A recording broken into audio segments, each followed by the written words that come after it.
Hello सुप्रभात मेरे सारे भाइयों ना। करंट अफेयर्स के इस बेहतरीन सेशन में सभी का मोस्ट वेलकम।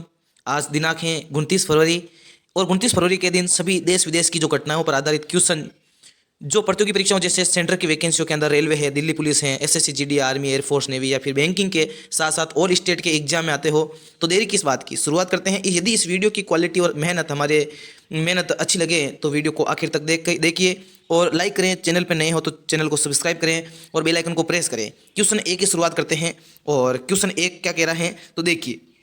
क्वेश्चन एक से पहले हम एक बार रिवीजन कर लेते हैं, जो कल का सेशन हुआ था उसका एक बार रिवीजन कर लेते हैं। उसके बाद हम देखेंगे प्रमुख मुद्दे और स्टैटिक जीके का पोर्शन। तो रिवीजन के अंदर देखिए, किस संगठन ने global institute on digital health launch किया है तो ये किया है WHO के द्वारा, वर्ल्ड हेल्थ ऑर्गेनाइजेशन के द्वारा, विश्व स्वास्थ्य संगठन के द्वारा।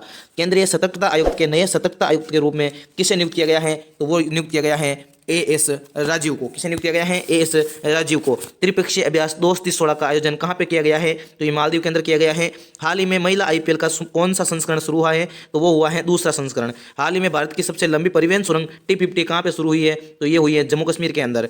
हाल ही में विश्व की सबसे ऊंची फ्रोजन लद्दाख लेक मैराथन किसने जीती है तो ये मध्य प्रदेश के द्वारा जीत ली गई है। विश्व की सबसे ऊंची फ्रोजन जो लद्दाख लेक मैराथन थी वो मध्य प्रदेश के द्वारा जीत ली गई हैं। किस IIT ने भारत के सबसे बड़े ड्रोन पायलट प्रशिक्षण सुविधा की शुरुआत की है तो IIT गुवाहाटी के द्वारा यह सुविधा शुरू की गई है, सबसे बड़े ड्रोन पायलट की प्रशिक्षण की सुविधा। चंद्रमा पर पहुंचने वाली दुनिया की पहली निजी कंपनी कौन सी बन गई है तो वो बन गई है इंटूइटिव मशीन्स। हेले पासपोर्ट इंडेक्स 2024 के अंदर भारत की क्या रैंक है तो भारत की 85वीं रैंकिंग है। और अगला लास्ट है 58वें ज्ञानपीठ पुरस्कार से किसे सम्मानित किया गया है तो वो किया गया है गुलजार और जगत गुरु राम भद्राचार्य जी को। अब शुरुआत करते हैं करंट के आज के करंट की। तो क्वेश्चन नंबर 1 है, फरवरी 2024 में किस देश को FATF की वित्तीय अपराध निगरानी सूची से हटा दिया गया है तो ये हटाया है UAE को।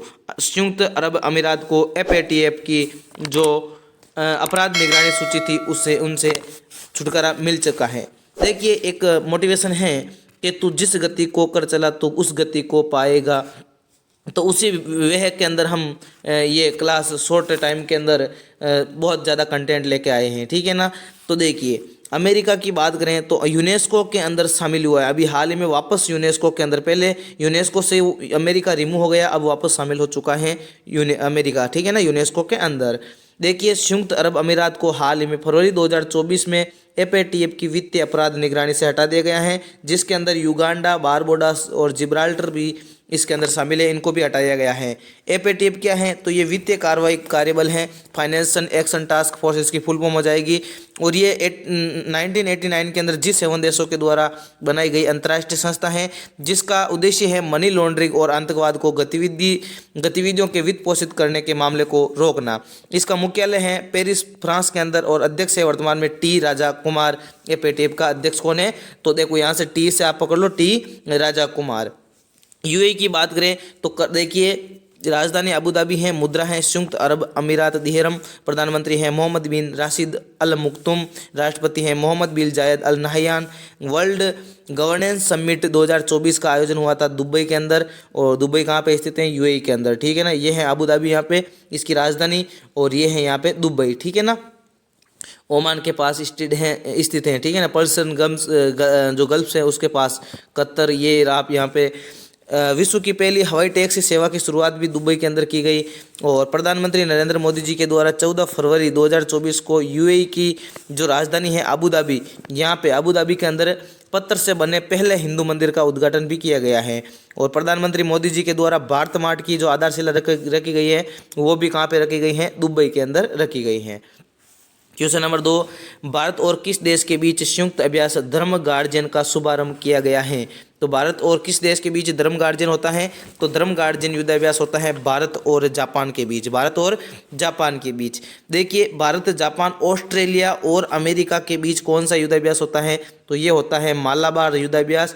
और ये होता है 4 देशों के बीच, क्वाड समूह वाले देश। क्वाड समूह वाले कौन कौन से देश है? भारत, जापान, ऑस्ट्रेलिया और अमेरिका के बीच, ठीक है ना। ये आपको याद रखना है, चाइना को काउंटर करने के लिए ये युद्धाभ्यास है।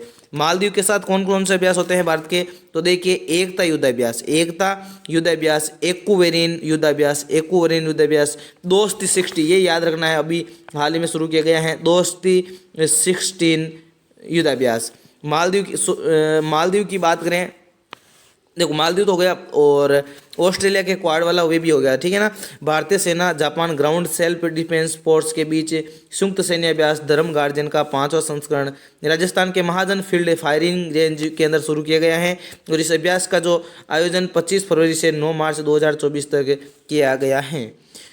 जापान की बात करें तो जापान की राजधानी है टोक्यो, मुद्रा है येन और प्रधानमंत्री हैं फूमियो किशिदो। करंट अफेयर्स की बात करें अभी हाल ही के, तो G7 की बैठक कहाँ पे हुई थी? जापान के अंदर हुई थी। चंद्रमा पर पहुंचने वाला 5वां देश बन चुका है जापान। जापान के सहयोग से भारत के अंदर बुलेट ट्रेन चलाई जाएगी।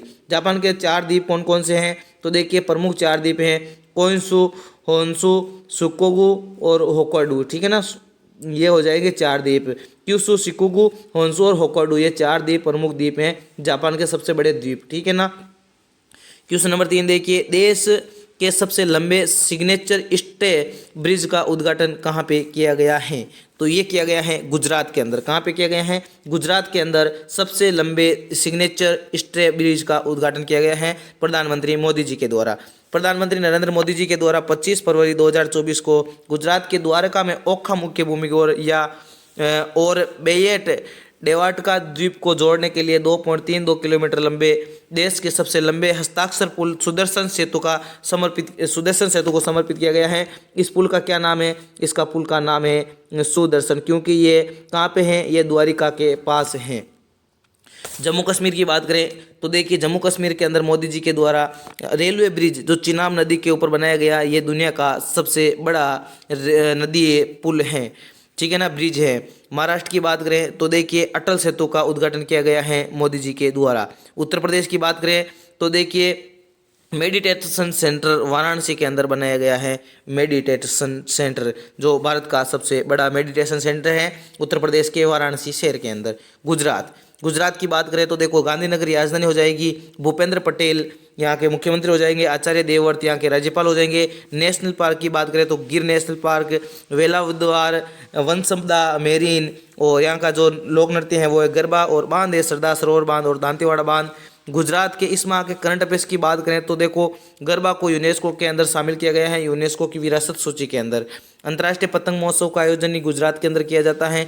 US chips company micron Bharat के गुजरात राज्य के अंदर सेमीकंडक्टर असेंबली स्थापित करेगी। और काकरा पार परमाणु ऊर्जा जो परियोजना है वो गुजरात के अंदर लगाई गई है। और सेमीकंडक्टर नीति का अनावरण भी गुजरात के द्वारा किया गया है। क्वेश्चन नंबर 4 देखिए, हाल ही में किस राज्य के मुख्यमंत्री मनोहर जोशी का निधन हुआ है? तो मनोहर जोशी महाराष्ट्र के पूर्व सीएम हैं। महाराष्ट्र के पूर्व सीएम थे जिनका अभी हाल ही में निधन हो गया है। महाराष्ट्र के पूर्व मुख्यमंत्री और शिवसेना के वरिष्ठ नेता मनोहर जोशी का निधन हो गया है। ये 86 वर्षीय 1995 से 1999 तक महाराष्ट्र के मुख्यमंत्री रहे थे। निधन की बात करें तो बिहार के एक जाने माने सीएम कर्पूरी ठाकुर जी थे जिनका निधन हो गया। इनको भारत रत्न दिया गया है 2024 का। केरल की बात करें तो केरल देखिए, केरल के अंदर भारत की प्रथम एआई स्कूल बनाई गई है, प्रथम एआई स्कूल बनाए गए हैं। और मध्य प्रदेश की बात करें तो मध्य प्रदेश के खंडवा के अंदर भारत का पहला बायोमास प्लांट स्थापित किया गया है। अगला क्वेश्चन देखिए महाराष्ट्र की बात करें तो महाराष्ट्र इस पश्चिमी साइड की जो तट है वहाँ पे स्थित है। महाराष्ट्र की राजधानी मुंबई, मुख्यमंत्री एकनाथ शिंदे, राज्यपाल रमेश बैस।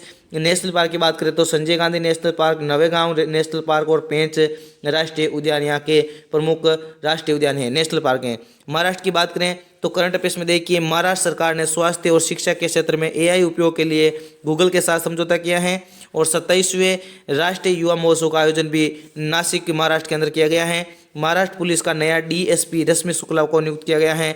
और एफडीआई का सबसे बड़ा प्राप्तकर्ता राज्य महाराष्ट्र है। एफडीआई फॉरेन डायरेक्ट, ठीक है ना, फॉरेन डायरेक्ट इन्वेस्टमेंट मतलब विदेशों से आने वाली आय के अंदर सबसे बड़ा प्राप्तकर्ता महाराष्ट्र राज्य है। क्वेश्चन नंबर 5 देखिए, हाल ही में मंदिरों पर टैक्स लगाने वाला पहला राज्य कौन सा बन चुका है? मंदिरों पर टैक्स लगाने वाला पहला जो राज्य बन चुका है वो बन चुका है कर्नाटका। कौन सा राज्य बन चुका है? कर्नाटका बन चुका है। कर्नाटक सरकार ने विधानसभा में मंदिरों पर टैक्स का एक बिल पास किया है। इसके तहत किसी मंदिर की आय 1 करोड़ रुपए है तो उसका 10%, और यदि इस मंदिर की 1 करोड़ से कम है या 10 लाख से अधिक है तो उस पर 5% टैक्स देना होगा। तमिलनाडु की बात करें हम तो देखिए, जलवायु नीति लागू करने वाला पहला राज्य तमिलनाडु है। जलवायु नीति पर लागू करने वाला पहला राज्य तमिलनाडु है। उत्तर प्रदेश की बात करें तो पोर्ट टैक्सी सेवा शुरू करने वाला और इसके साथ ही हेल्थ कार्ड शुरू करने वाला उत्तर प्रदेश राज्य है। बिहार की बात करें तो जातिगत जनगणना कराने वाला भारत का पहला राज्य कौन सा है? बिहार राज्य है। कर्नाटक की बात आई है तो कर्नाटक भारत के यहाँ पे स्थित है, ठीक है ना। और कर्नाटक की राजधानी बेंगलुरु है। मुख्यमंत्री हैं सिद्धारमैया, राज्यपाल हैं थावरचंद गहलोत, नेशनल पार्क हैं अंशी, कुद्रेमुख, नागरहोल और बनेरघट्टा। यहाँ के करंट अफेयर्स की बात करें तो दुनिया का सबसे लंबा रेलवे प्लेटफॉर्म 1507 मीटर यहीं पे स्थित है। संतोष ट्रॉफी 2023 का कर्नाटक के द्वारा जीत ली गई है। और यहाँ का एक प्रतियोगिता है कंबाला भैंस दौड़ प्रतियोगिता, जो बहुत प्रसिद्ध प्रतियोगिता है। क्वेश्चन नंबर 6 देखिए, हाल ही में अट्टकुल पोंगल पर्व कहाँ पर मनाया गया है? तो ये मनाया गया है केरल के अंदर। कहाँ पे मनाया गया है? केरल। अट्टकुल पोंगल या से कह सकते हैं ओणम भी कहाँ पे मनाया जाता है? ओणम भी कहाँ मनाया जाता है? ओणम केरल के अंदर मनाया जाता है। और पोंगल कहाँ पे? तो पोंगल तो अट्टुकल पोंगल तो केरल के अंदर, और आपसे पूछ ले पोंगल ओनली फॉर पोंगल पर्व कहाँ मनाया जाता है तो तमिलनाडु के अंदर हो जाएगा, ठीक है ना। और पोंगल के साथ जल्लीकट्टू भी यहीं पे मनाया जाता है। और तेलंगाना की बात करें तो बोनालू फेस्टिवल, उड़ीसा की बात करें तो धानु जात्रा, और केरल की राजधानी तिरुवनंतपुरम में अट्टुकल पोंगल का पर्व मनाया जा रहा है। अट्टुकल पोंगल के बारे में बात करें तो अट्टुकल पोंगल को दुनिया में महिलाओं की सबसे बड़ी विवाहों में से एक आ जाता है, जहाँ महिलाओं को अट्टुकल भगवती मंदिर के अंदर देवी का जश्न मनाने के लिए एक साथ मिलते हैं। क्वेश्चन नंबर 7 देखिए, हाल ही में केंद्रीय मंत्री धर्मेंद्र प्रधान ने राष्ट्रीय उद्यमिता विकास परियोजना का उद्घाटन किया गया है। तो ये किस राज्य में किया गया है? तो ये किया गया है ओडिशा के अंदर। कहाँ पे किया गया है? ओडिशा के अंदर। ओडिशा के संबलपुर के अंदर राष्ट्रीय उद्यमिता विकास परियोजना का शुभारंभ किया गया है। उद्देश्य डिजिटल सूर्य निधि योजना को बढ़ावा देना। 9 शहरों के अंदर शुरुआत की गई है, भोपाल, कानपुर, इंदौर, वाराणसी, भरतपुर, शिलोंग, सिलचर, डिब्रूगढ़ और गुवाहाटी के अंदर। उत्तर प्रदेश की बात करें तो ऑपरेशन कन्वेंशन किसके लिए? गौ हत्याओं को रोकने के लिए, ठीक है। गोवा के अंदर पर्पल फेस्टिवल मनाया गया। और बिहार की बात करें तो बिहार के अंदर एक अभी हाल ही में बापू टावर लगाया गया। कौन सा टावर? बापू टावर लगाया गया है, तांबे से बनी प्रतिमा महात्मा गांधी जी की, ठीक है ना। अगला देखिए ओडिशा की राजधानी भुवनेश्वर है। नवीन पटनायक मुख्यमंत्री हैं। रघुवर दास राज्यपाल हैं। नेशनल पार्क भितरकनिका, सिमलीपाल और चिल्का झील यहाँ की प्रमुख झील हैं। आंध्र प्रदेश के करंट अफेयर्स की बात करें, सॉरी देखो यहाँ पे ओडिशा का हो जाएगा, ठीक है ना, आंध्र प्रदेश नहीं, ओडिशा की यदि बात करें तो देखो भारत का सबसे बड़ा hockey stadium Birsa Munda stadium यहीं पे है भुवनेश्वर के अंदर। ओडिशा सरकार के द्वारा मो जंगल जामी योजना की शुरुआत की गई। धनु जात्रा महोत्सव और नुआखाई महोत्सव ओडिशा के अंदर। मुख्यमंत्री ने संबलपुर में समलेई मंदिर परियोजना का भी उद्घाटन किया गया है। क्वेश्चन नंबर 8, भारत का सबसे बड़ा हरित हाइड्रोजन उत्पादन केंद्र कहाँ पे स्थापित किया जाएगा? तो ये किया जाएगा विशाखापट्टनम के अंदर। हैदराबाद के अंदर बात करें तो हिविक्स इंडिया 2024 का आयोजन किया गया। बेंगलोर के अंदर बात करें तो 6G लैब का आयोजन किया गया और लगाई गई। और अहमदाबाद की बात करें तो दुनिया का सबसे बड़ा क्रिकेट स्टेडियम अहमदाबाद के अंदर स्थित है। NTPC ग्रीन एनर्जी लिमिटेड द्वारा आंध्र प्रदेश के विशाखापट्टनम में भारत का सबसे बड़ा हरित हाइड्रोजन उत्पादन केंद्र स्थापित किया गया है। उद्देश्य भारत को ऊर्जा के क्षेत्र में आत्मनिर्भर बनाना है। भारत का पहला शुद्ध हरित हाइड्रोजन प्लांट असम के अंदर शुरू किया गया है। और भारत का पहला बायोमास आधारित हाइड्रोजन प्लांट मध्य प्रदेश के खंडवा जिले के अंदर। हाइड्रोजन संचालित ट्रेन की शुरुआत एशिया में चीन के द्वारा की गई है और भारत के अंदर हरियाणा के अंदर चलाई जाएगी पानीपत के अंदर। क्वेश्चन नंबर 9 देखिए, पाकिस्तान के नए प्रधानमंत्री कौन होंगे? तो ये होंगे शहबाज शरीफ, ठीक है ना।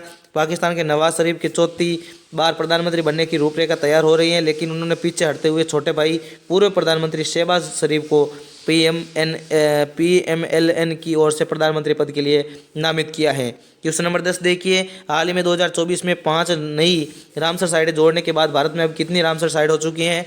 तो अब हो चुकी हैं 80।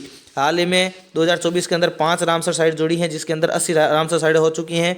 2 तमिलनाडु के अंदर, 3 कर्नाटक के अंदर और इसी के साथ 80 वेटलैंड हो गई हैं। कर्नाटक के अंदर अंक समुद्रम पक्षी अभ्यारण्य, अग नासिनी, ऐंशचूरी और मगधी केरे संरक्षण रिजर्व है। तमिलनाडु के अंदर कराईवेटी पक्षी अभ्यारण्य और Longwood 16 reserve, Ramsar site 16 wetland के साथ तमिलनाडु शीर्ष स्थान पे है। तो आज का आपको सेशन कैसा लगा है? यदि वीडियो पसंद आया तो वीडियो को लाइक, चैनल को सब्सक्राइब, दोस्तों के साथ शेयर करना ना भूलें।